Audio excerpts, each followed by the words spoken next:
Guess what shiny object I just got?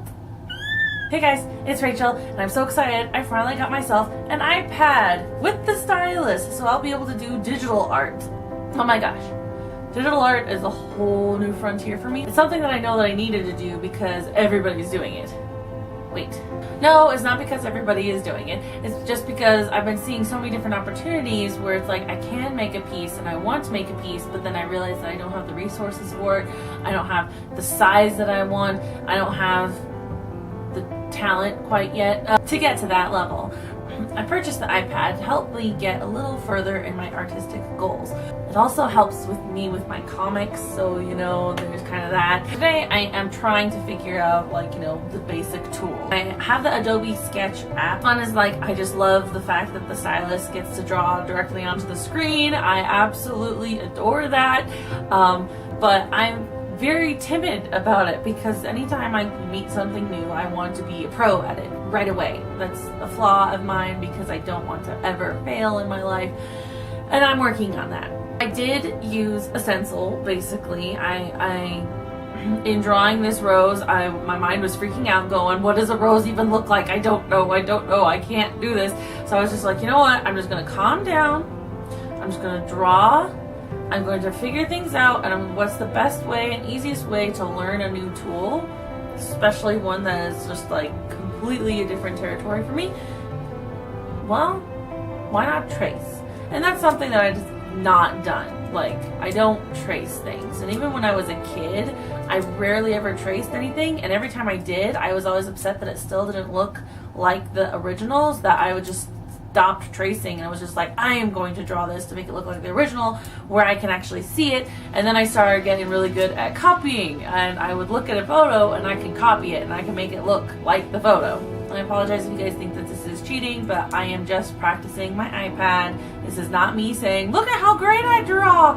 No, I am trying to figure out how the tools work, how the paintbrushes work, and how hard do I need to push on it, because the stylus is a sense. It senses how hard you push and how light you push, but I'm thinking this is a tablet, and if I push something, usually it breaks because I am a hard person. I am a person who just puts all of my strength into something, and then I end up realizing, oh, wait a minute, I'm sorry, I broke it. It's me trying to be sensitive because I don't want to break my tablet right when I got it, so I'm trying to figure out, hey, how do these tools work? How does this stylus work? How do I get the best out of it? And so I just ended up making this picture as a practice. I love the way that the lines turned out.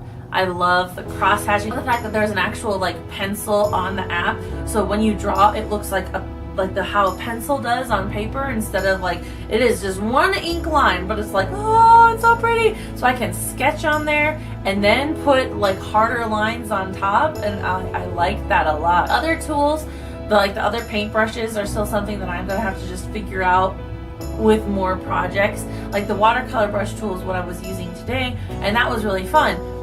But that's not how watercolor actually acts. I was actually in pretty much most control of it, and I was like, this is not watercolor. You don't got control of watercolor. I knew I didn't have to be sold on the iPad and the stylus. I knew that I was gonna really like it. That's why I made the investment for it. But it is definitely something that I'm still gonna have to learn. It's not just oh hey, I started drawing and now I'm a pro. It's no, I'm gonna need practice, and I'm gonna need to understand this is not just gonna make everything perfect. This is still something where it's I have to work harder myself. I have to get to the point where I can draw perfectly fine on here just as if I was drawing on paper. And I will admit that it's different. It's a different texture, it's a different feel. On paper, I always felt like I could just erase, and I can make a sketch 10 times faster in paper than I can on here. But again, I've been drawing on paper for years, so I'm used to that. I've only been drawing on this for a couple of days, and I'm not used to it yet. Thanks guys for joining me in today's video. I hope you enjoyed it. Do you guys have iPads? What was your first sketch on that? Did it look good? Did you trace? I know I had to trace because I'm still doing all this digital stuff. If you liked today's video, please give it a thumbs up, click that subscribe button, watch my other videos. I'd love to have you along for all my adventures. If you want to see more of my actual artwork, go ahead and click that link in the description. It'll take you right to my Facebook page, and that's where all my art is going to be updated as it happens. This is Rachel saying thank you again for joining me in today's video. I will join you. No. Hope you guys join me next time for another art adventure.